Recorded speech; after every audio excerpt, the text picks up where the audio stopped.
Good afternoon, Packers fans. Welcome to your Packers Daily Chat, coming to you live on the Cheesehead TV social channels.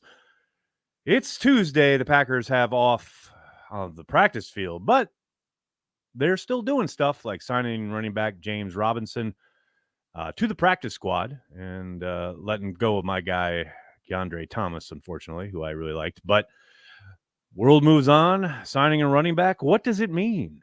We'll probably know a little bit more tomorrow, but probably, and I underline italicize probably just a depth signing, but can never really be too sure. Coming off a bye week, we know Aaron Jones missed that game in Vegas after practicing all week. Who knows? Maybe they need somebody else in the rotation going forward, or at least the ability to bring someone up on game day from the practice squad. They can do that 3 times, possibly while they wait for Aaron Jones' hamstring to heal. I'm trying not to think about it that way. I'm trying not to be doomsday here, but we know hamstrings are tricky things, and goodness knows this team needs all the help it can get at the running back spot if Aaron Jones continues to sit on the shelf. So more developments on that, and as we go through the week, we'll hear from Matt LaFleur tomorrow. I did want to talk a little bit about Yosh Nijman today to start things out, just because it's just weird to me that he can't see the field given all the problems they've had up front throughout the course of the start of this season. And I don't think, it's a solution it's a solution in and of itself to get Yosh Nijman on the field. But I do think in the spirit of what Matt and the coaches always talk about regarding getting your best 5 out there, I think, and I've said this a million times in the past kind of 3 weeks or so, if you're moving Zach Tom to center, where you did have a competition this summer with he and Josh Myers, if you use Zach Tom along the interior at the center position and play a guy in Yosh Nijman who has played a boatload of football for you, 50 games from 20 to 2022 with 21 starts, 11 of which he started at right tackle, by the way, in lieu of all of the issues and the problems we've seen trying to not only keep Jordan Love on his feet, but to do anything of note in the running game. I don't know what the plan was for Yosh if they did sign his, offer him that tender this offseason, pay him $4.3 million, and then, yes, had a competition, which apparently he lost out to Rasheed Walker. That's fine. That happens. I understand that. But that's coming out of training camp, where you have plans and ideas of backing up David Bakhtiari and possibly, playing on the right side. Okay, you lost out to Zach Tom. I get all of that. That makes sense. That's football. I understand it. But to now have gone through what basically 3 games where your offensive line cannot hold up in any regard, to the point where you can't operate on offense, especially coming out and at kickoff.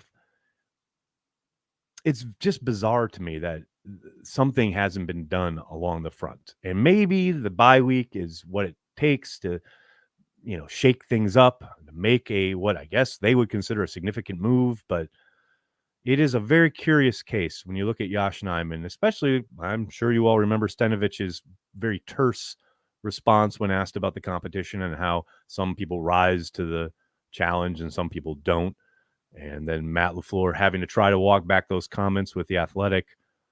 And then you can, toss it all the way back to the playoff game where Adam Stanovich, who admitted it was his call, wanted to put basically one-legged Billy Turner out there in favor of a guy who had played along your front for a month plus at a pretty high level. I'll never understand what has happened to Yosh Nijman, especially considering what they've done contractually to keep him around. And then for as much as they've struggled up front, for it to seemingly be impossible for him to sniff the field, it is a true mystery to me. And I'm sure there are reasons within the building that make all the sense in the world to them.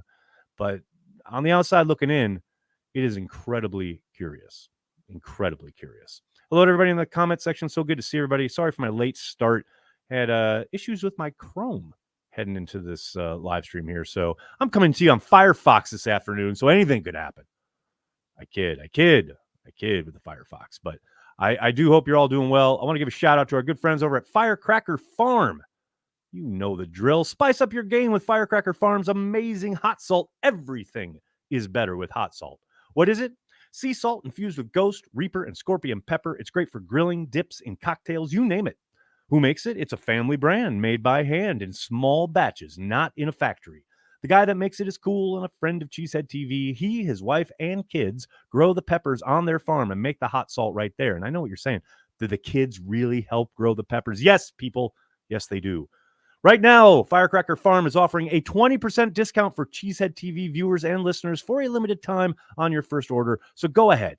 Go to firecracker.farm now, place your order, and get ready to spice up your game. Don't forget to use CHTV at checkout for 20% off. That's firecracker.farm, promo code CHTV for 20% off. Do it, folks. You know you want to spice up your game. I got to lean into that phrase. It's such a good phrase. Like, spice up your game. Like, it's just good. It feels good to say. Do it at home. Do it with me right now. Ready? Spice up your game. You see? It feels good, right? Spice it up. Good stuff. Good stuff. Hello, everybody in the comments. Oh, mix it up. Good to see you. Got my throat good there. Spice up that game. Good stuff. Dennis is here. Hello, Dennis. Saying hello to the world. How are you, man? Braden, thanks for the super chat. Jordan is young, but turnover numbers have to go down. No question about it. I will only say, not too dissimilar to the turnovers we saw from Brett Favre early in his career. And, week 4 of Rodgers' first year as a starter threw 3 picks. So, no doubt, the turnovers kill you. It's hard to win football games in the National Football League when you're giving the ball away, especially considering where Jordan has handed the last 2 opponents basically a possession inside the red zone, both in Vegas and in Lambeau against the Lions. Can't do it. You're putting yourself, and now the defense has stood up at least, on one of those occasions, but you cannot keep handing the opponent A, the football, but B, in scoring position.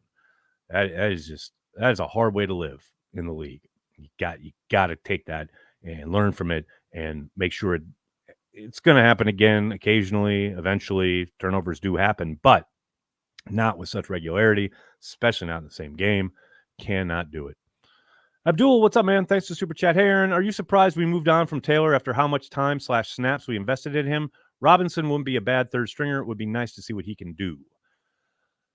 I will say, yeah, I'm a tad surprised, although not because of, the level of talent, which I think Patrick Taylor is a fine back, but, he doesn't excel in any one area. I do think he's very solid. And to your point, did do a lot with them as far as he's been with the squad a number of years and always showed up when called upon.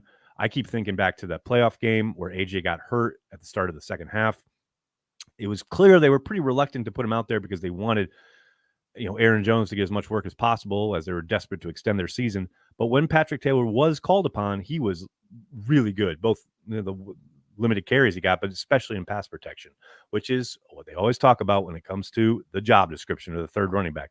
You got to contribute on special teams. You got to be lights out in pass pro. Patrick's been those things.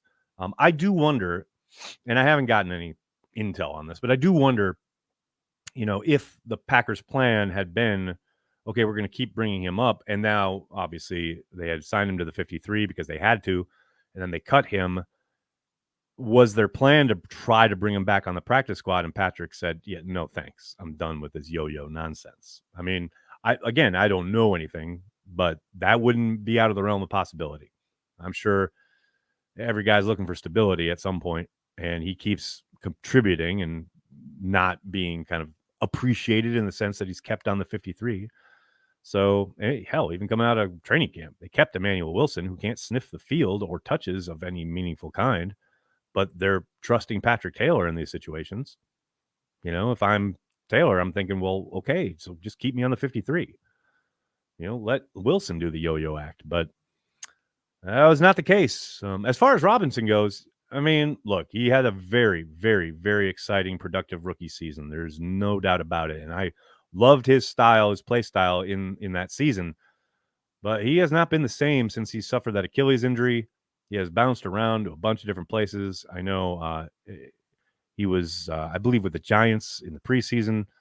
It's just not been pretty since that Achilles injury. So, clearly they, gave him the workout. He must have looked good in the workout. They must feel pretty good about his, his health, his explosiveness, etc. We'll see how much he sees the field. And I know I said it in the video this afternoon, and I'll say it here again. I reiterated it, I believe, in the intro here. Who knows what Aaron Jones' status is? We'll see. I mean, he could very well practice all week and not play again on Sunday. Maybe this is a way of mitigating that. Anything's possible. Relax. I appreciate the super sticker. Thank you so much. Abdul, thanks again. Any idea when Gary's snap count is removed? Well, I know his injury designation was removed, so I got to think if it wasn't in Vegas, I'm sure it probably will be in Denver. Big B says, no, Patrick told me the Packers didn't want him back. Well, there you go. Big B with the scoop. Didn't want him back. We're done. No thanks. Sayonara. Not even a Rolex. Unbelievable. YouTube user. What a handle. Finally made it live. Love your show. I listen to replays every day on Spotify. Well, that is very, very kind of you to say. Thank you very much. In a world where, let's just say online, you get a lot more hate than you get love, I really appreciate it, man. This Josh situation, I believe you mean Yosh situation, reminds me of the Nixon situation. I mean, maybe a little bit. I don't think it's a great analogy, but I think I get what you're going for there. Soder, so now we can all complain about Wilson not seeing the field. I mean, I've seen a couple of people grousing about it already, so maybe that check is in the mail, Soder. Abdul, thanks again, man. Refresh my memory, but did Nijman really struggle with that much in camp? I don't remember hearing much about that from beat reporters while following camp. I don't know that he struggled. I don't think he was lights out. But no, there wasn't a great run of terrible play from Yosh this summer. Certainly not that I saw. Now, look, I don't want to make it sound like Yosh Nijman is like the second coming of Lane Johnson or something, but he started a lot of football for them and played at a pretty damn high level. Now, down the stretch last year, yes, he was dealing with an injury, but I just can't. Again, it's just mysterious to me that this kid can't sniff the field given what they're going through up front. I don't know. Do I sense some sarcasm here, Safed Dog? Love is a franchise QB. Great pick, proving out. He's played 5 games, my guy. 5 football games. Relax. What do I think James Robinson will bring as a Packer, Callum? Oh, I want to make a joke here, but I'm not going to. He'll bring some experience, a little bit of experience. I tell you what, from his time as a productive runner in the league, he's a tough guy. And you definitely saw a dude who's not afraid of contact, running into dudes, running over dudes, power back then, coupled with some decent speed. I don't know how much speed is left, given that, teams keep working him out and or signing him and then letting him go right away. My guess would be he's a depth signing and in case of emergency break glass type thing, but crazier stuff has happened than James Robinson coming in and being productive. Could that happen? Sure. I doubt that's the case, but man, craziness. Pure craziness has happened before and will happen again. Johnny Rivers, he's back. How are you, man? Thanks for being a Care of the G Club member. Love deserves some patience. Canton, however, does not. I say we go on a hunger strike next year to get Sterling where he belongs. See, now you're talking some sense there, Johnny. Yeah, Canton. I mean, I'm all out of patience with Canton. They sapped all my patience with Jerry Kramer, and they're sapping it with Sterling. They're sapping it with Mike Holmgren. Like, they're just Leroy Butler. How many different dudes got to wait for how exponentially long? The patience, I'm all out. I got no more. And look, the Leroy Butler thing, I always thought there was a chance he'd get in, and he finally got in, so I'm happy. Mike Holmgren, I'm not holding my breath. But man, Sterling Sharp, he should have been in a decade ago. It is patently absurd that he is not a member of the Pro Football Hall of Fame. I mean, absurd. Nags, what is something that the offense can do versus the Broncos that is not a home run, but will improve getting first downs?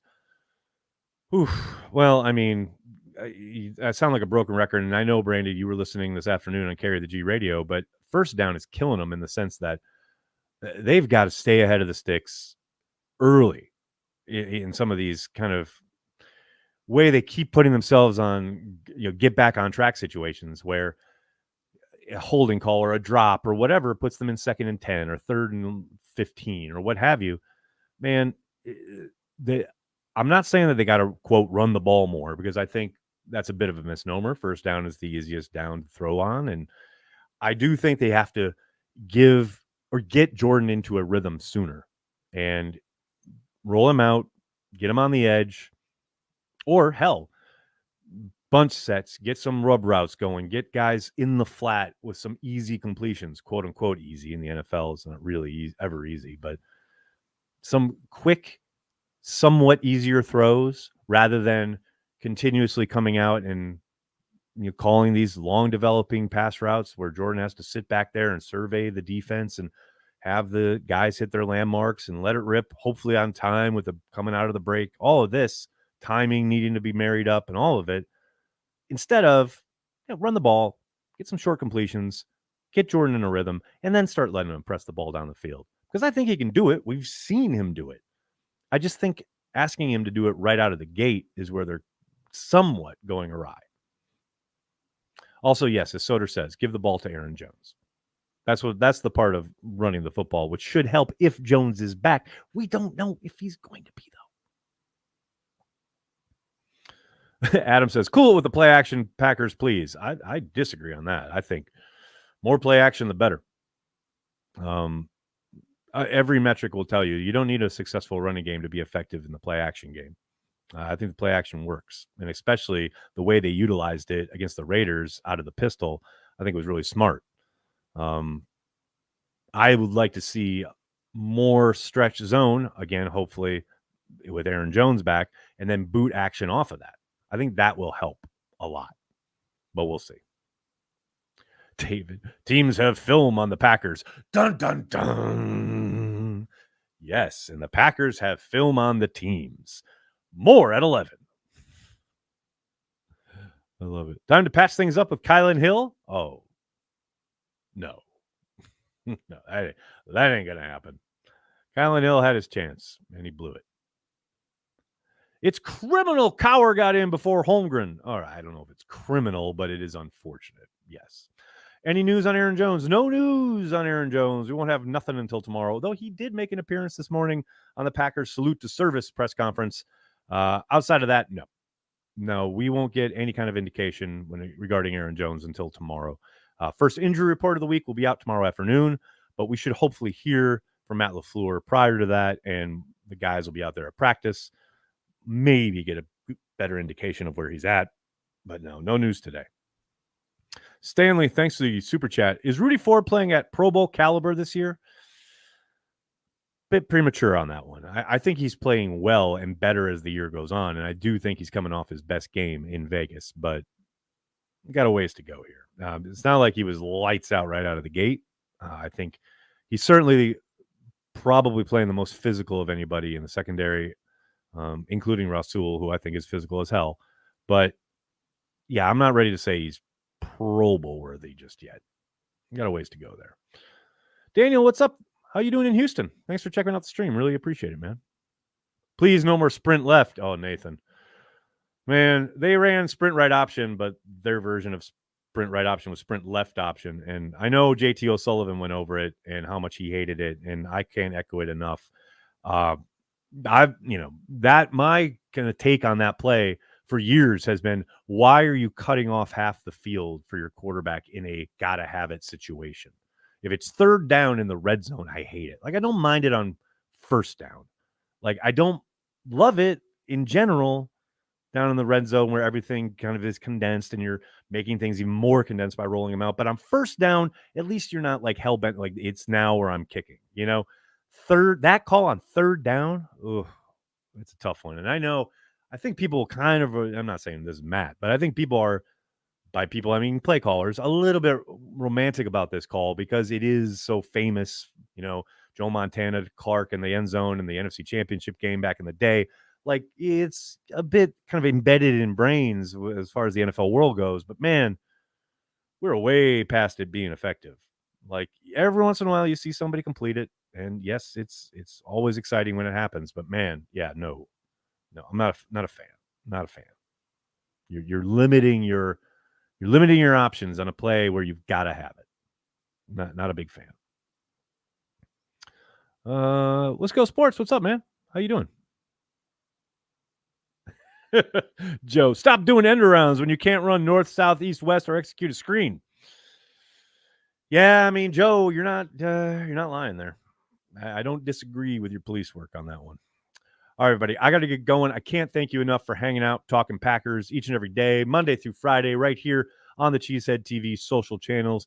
Please do me a monster favor. Hit like on the video. Subscribe to the channel. If you're a Patreon member or Carry the G Club member, I'll see you at the top of the hour for our weekly happy hour. Really excited to chat with you all. The rest of you, please hit like, hit subscribe. Tell your friends. Tell your family. Cheesehead TV. We are devoted to Green Bay Packers fans worldwide. Thanks a lot, everybody. Have a great night. Go Pack Go.